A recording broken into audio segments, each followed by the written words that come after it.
సిద్దిపేట జిల్లా గజ్వేల్ పట్టణంలో 80వ స్వాతంత్ర దినోత్సవ వేడుకలను ఘనంగా నిర్వహించారు. పట్టణంలోని ప్రభుత్వ కార్యాలయాలు, కోర్టు, పోలీస్ స్టేషన్లు, ఏఎంసీ కార్యాలయాలు, ప్రజా సంఘాల కార్యాలయాల్లో జాతీయ జెండాలను ఆవిష్కరించి దేశభక్తిని చాటుకున్నారు. గజ్వేల్ కోర్టు ప్రాంగణంలో ప్రిన్సిపల్ జూనియర్ సివిల్ జడ్జి మూల స్వాతిగౌడ్ జాతీయ జెండాను ఆవిష్కరించారు.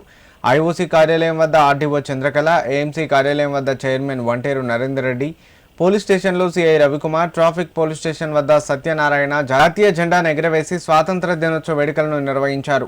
అదేవిధంగా పట్టణంలోని వివిధ ప్రభుత్వ కార్యాలయాల్లో అధికారులు, ప్రజా సంఘాల కార్యాలయాల్లో బాధ్యులు జాతీయ జెండాను ఆవిష్కరించి వందనం సమర్పించారు. ఈ సందర్భంగా పలువురు అధికారులు, ప్రజా ప్రతినిధులు, ప్రజా సంఘాల బాధ్యులు స్వాతంత్ర సమరయోధుల త్యాగాలను స్మరించుకున్నారు. వక్తలు మాట్లాడుతూ దేశ స్వాతంత్ర్యం కోసం తమ ప్రాణాలను సైతం లెక్క చేయకుండా పోరాడిన అమరవీరుల త్యాగాలను ప్రతి ఒక్కరూ స్మరించుకోవాలని అన్నారు.